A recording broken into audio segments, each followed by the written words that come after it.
ಬೆಳಗಾವಿಯಲ್ಲಿ ಇಡಿ ತಂಡ ದಾಳಿ ನಡೆಸಿದ್ರು. ಅಬಕಾರಿ ಇಲಾಖೆಯ ಹೆಚ್ಚುವರಿ ಆಯುಕ್ತರಾಗಿರುವ ವೈ ಮಂಜುನಾಥ್ ಅವರಿಗೆ ಸೇರಿದ ಒಟ್ಟು 6 ಸ್ಥಳಗಳ ಮೇಲೆ ಇಡಿ ಅಧಿಕಾರಿಗಳು ಏಕಕಾಲಕ್ಕೆ ದಾಳಿ ನಡೆಸಿ ದಾಖಲೆಗಳ ಪರಿಶೀಲನೆಯನ್ನ ನಡೆಸಿದ್ರು.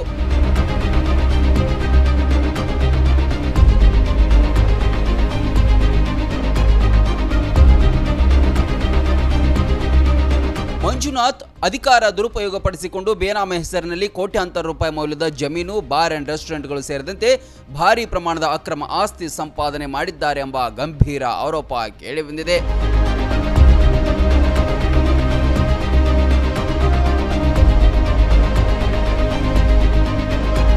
ಬೆಳಗಾವಿಯ ಟಿವಿ ಸೆಂಟರ್ ಪ್ರದೇಶದಲ್ಲಿರುವ ನಿವಾಸದಲ್ಲಿ ಅಪಾರ ಪ್ರಮಾಣದ ಚಿನ್ನ ಮತ್ತು ಬೆಳ್ಳಿ ಆಭರಣಗಳು ಪತ್ತೆಯಾಗಿವೆ ಎಂಬ ಮಾಹಿತಿ ಲಭ್ಯವಾಗಿದೆ. ಹೆಚ್ಚಿನ ಪ್ರಮಾಣದ ಚಿನ್ನಾಭರಣ ಪತ್ತೆಯಾದ ಹಿನ್ನೆಲೆ ಅದರ ಮೌಲ್ಯ ನಿರ್ಧಾರಕ್ಕಾಗಿ ಗೋಲ್ಡ್ ವ್ಯಾಲ್ಯೂಯೇಷನ್ಗಳನ್ನು ಇಡಿ ಅಧಿಕಾರಿಗಳು ಸ್ಥಳಕ್ಕೆ ಕರೆಸಿಕೊಂಡಿದ್ರಂತೆ.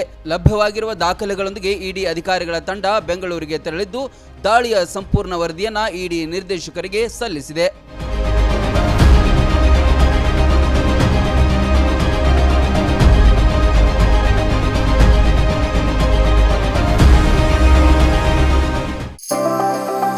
ಮದುವೆ ಹಾಗೂ ಶುಭ ಸಮಾರಂಭಗಳು ಬಂದ್ರೆ ಸಾಕು, ಎಲ್ರಿಗೂ ಬಟ್ಟೆ ತಗೊಳ್ಳದೆ ದೊಡ್ಡ ಚಿಂತೆ ಆಗತ್ತೆ. ಬೆಸ್ಟ್ ಹಾಗೂ ಬ್ರಾಂಡೆಡ್ ಬಟ್ಟೆಗಳೇ ಸಿಗ್ಬೇಕು ಅಂತ ಎಲ್ರು ಅನ್ಕೋತೀವಿ ಅಲ್ವಾ? ಎಸ್, ಆ ನಿಮ್ಮ ಕನಸನ್ನ ನನಸಾಗಿಸುತ್ತಾನೆ ಬಂದಿದೆ ಆರ್ ರಾಮದುರ್ಗ ಬಟ್ಟೆ ಮಳೆಗೆ.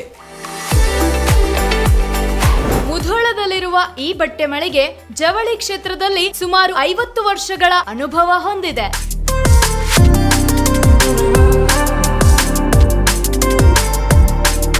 ಅಷ್ಟೇ ಅಲ್ಲದೆ ಬಾಗಲಕೋಟೆ ಜಿಲ್ಲೆ ಸೇರಿದಂತೆ ಇಡೀ ಉತ್ತರ ಕರ್ನಾಟಕದಲ್ಲಿ ಬಹಳಷ್ಟು ಫೇಮಸ್ ಆಗಿದೆ ಈ ನಮ್ಮ ರಾಮದುರ್ಗ ಮಳಿಗೆ. ನಿಮಗಿಷ್ಟವಾಗುವ ಎಲ್ಲಾ ರೀತಿಯ ಮಾಡರ್ನ್ ಬಟ್ಟೆಗಳು, ಮದುವೆ ಸಮಾರಂಭಗಳು ಬಂದಾಗ ಎಲ್ಲೆಲ್ಲೋ ಹೋಗ್ತಿರಲ್ವಾ, ಇನ್ ಮುಂದೆ ಅದನ್ನ ಬಿಟ್ಟು ಬಿಡಿ. ಕುಟುಂಬ ಸಮೇತರಾಗಿ ಮುಧೋಳದಲ್ಲಿರುವ ಆರ್ ರಾಮದುರ್ಗ ಬಟ್ಟೆ ಮಳಿಗೆಗೆ ಬನ್ನಿ. ನಮ್ಮಲ್ಲಿ kids wear, men's wear, women's wear ಇತ್ಯಾದಿಗಳೆಲ್ಲವೂ ಲಭ್ಯ. ಸಂಪೂರ್ಣ ಪರಿವಾರದ ಪರಿಪೂರ್ಣ ಖರೀದಿಗಾಗಿ welcome to R Ramadurga textile.